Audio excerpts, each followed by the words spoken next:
Beberapa hari sempat surut, banjir kini kembali melanda warga masyarakat Kutai Kartanegara.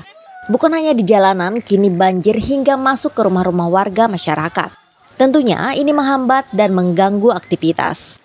Tanggapi kondisi banjir, Sunggono, Sekretaris Daerah Kabupaten Kutai Kartanegara, menghimbau warga agar menyiapkan diri karena berdasarkan cuaca BMKG dalam minggu ini akan ada hujan yang cukup tinggi. Dan curah hujan yang deras tentunya akan mengakibatkan banjir lagi. Ia juga menyampaikan kepada seluruh masyarakat agar waspada terhadap listrik ketika banjir, menghindari kecelakaan akibat arus listrik, dan juga mengamankan barang-barang yaitu seperti surat menyurat penting. Kemarin pada saat terjadi curah hujan yang deras, saya secara pribadi bersama dengan beberapa pejabat di PU menelusuri asal sumber genangan air yang menyebabkan beberapa wilayah di Kutai Kartanegara khususnya Tenggarong itu tergenang air sampai dalam. Di antara penyebab utamanya di samping curah hujan yang sangat tinggi kemarin sejak jam 4, 4 subuh bahkan menurut saya, karena saya waktu itu bangun pas mau ke masjid, itu curah hujan sejak jam 4 kurang, kemudian diperparah lagi dengan air pasang yang tinggi dari Mahakam, sehingga beberapa tempat yang memang harus kita akui masih belum normalnya drainase gorong-gorong yang ada di kota ini menyebabkan air tergenang agak tinggi gitu. Nah kemudian yang lain yang mungkin sempat viral katakanlah viral itu tergenangnya beberapa spot di Rumah Sakit Parikesit. Itu berdasarkan laporan yang saya terima dengan bukti otentik video yang dikirim ke saya, sebenarnya disebabkan karena adanya bagian dari dinding turap di perumahan di seberang itu yang longsor. Nah kemudian itu menutup paret yang sudah dibuat oleh rumah sakit.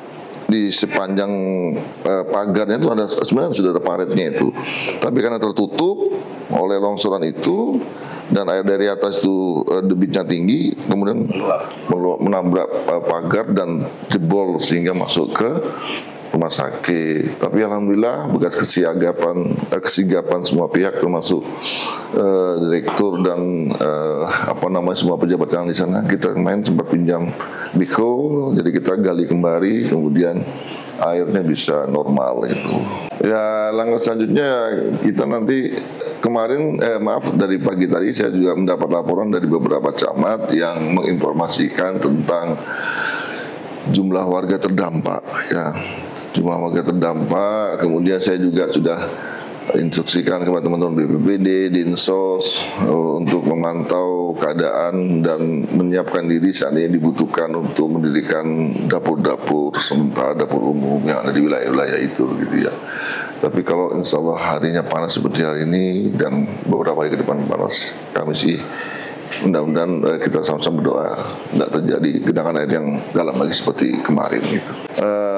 Yang pertama minta tolong karena ada kejadian ketika banjir menggenangi kawasan perumahan khususnya, itu pastikan bahwa tidak ada aliran listrik yang dalam keadaan menyala gitu atau aktif, karena itu akan memungkinkan terjadi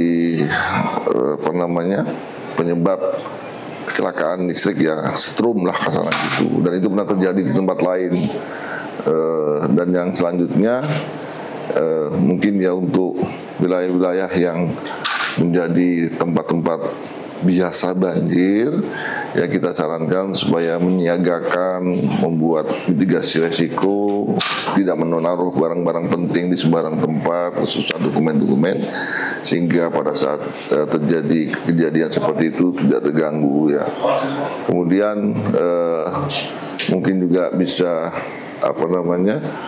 untuk memastikan wilayah sekitarnya, seandainya yang saya lihat kemarin tuh di beberapa tempat masih ada selokan yang buntu karena mungkin terjadi sedimentasi air membawa lumpur, itu kalau bisa dibersihkan juga kalau ada di sekitar rumahnya. Dan saya terima kasih di beberapa titik saya lihat ada warga yang berinisiatif seperti itu, termasuk membersihkan saluran-saluran air sehingga ketika debit air besar itu tidak sempat menggenang terlalu lama seperti kemarin.